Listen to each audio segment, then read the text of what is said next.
In today's video, I am going to be breaking down some one-on-one isolation basketball drills that you can run at the basketball court yourself so that you can get ready for this upcoming season. So what you're going to need is two things that look like pylons or act like pylons. That doesn't have to be pylons. And then another thing that acts or looks like a pylon. And they're going to be set up similar to this. So what is the reason behind this setup? Well, let's get down to it.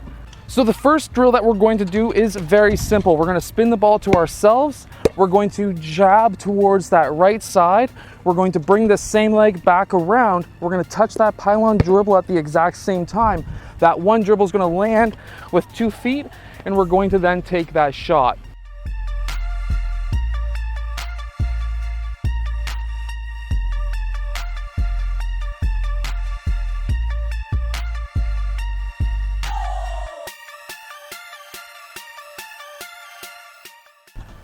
Now the reason for this drill, why we're taking a really long step, as long as you can, and touching that pylon, is so that you can dip your shoulder. You want to dip your shoulder because you want to get lower than your defender. You're going to have leverage, plus you should have speed. As you can see, I have these pylons set up at 5 locations around the court.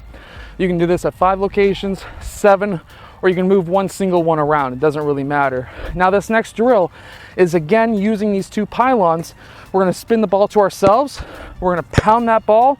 We're gonna cross through our legs, touch this pylon, cross in front, one dribble, and then we're gonna take that shot. Again, same reason. When you get that ball, pound it. You wanna try to attack. Now, when you're acting like you're attacking this side, to make that defender move back, you want to touch that pylon, make your shoulder go low so that it looks like you're going to go that way. Meanwhile, you step back, cross in front, attack the other side, touching that pylon, again staying low. That's going to allow you to break a lot of ankles.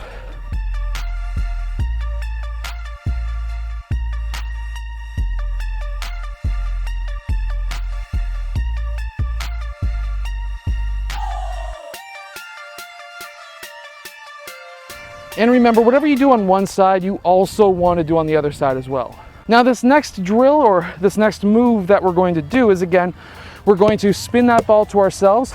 We're going to jab. We're going to take one dribble. We're going to hop into our player, hop out, and then we're going to take our shot. Again, this one is to create space so that now you can, again, score on your defender. If you have yourself a defender or if you have yourself a partner with you, he can play defense on this side and you can push off of him.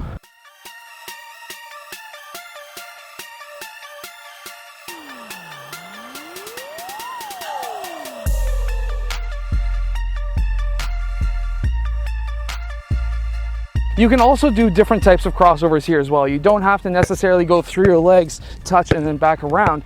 You can go dribble hard. You can go pound, pound through, take your shot. You can go and do pound, pound, pound through. Do different crossovers. Just make sure that when you go past the pylon, you want to touch that pylon so that now you can dip that shoulder, get leverage on your defender, and that's the main thing that I want to teach you today. Now, when I was a player, I didn't have all these fancy break your ankle type moves. I had one dribble crossover style moves using this same technique, lowering that shoulder lower than your defender's shoulder.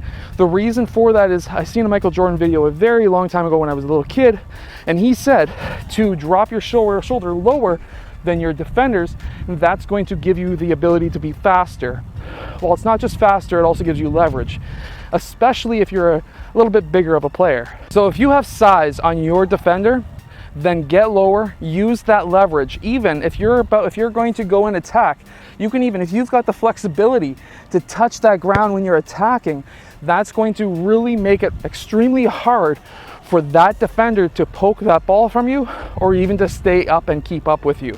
Because now when you can get lower than their shoulders, that's going to give you leverage when you get down into the low post or when you're getting close to the net. You'll have that leverage because now most likely they're going to be slightly over top of you and you can go straight up, shoulder up, and you can really extend up for that layup. Remember, if you're lower than them and you're going into them, there's a higher probability of their body starting to curl over top of you. If you can raise your shoulder up into them and go up for that shot, you're going to be extremely successful around the rim.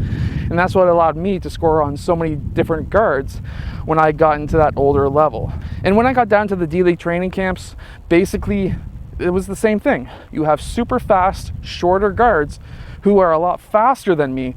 However, I had the size and strength to be able to essentially play bully ball towards the rim. And then when they started to give me space so that I wouldn't bully them to the rim, I would jack up threes, and I was a 40% three-point shooter when I went down there. So use these drills to your advantage, score tons of points, and I'll see you guys again next time. Hit that like button and subscribe.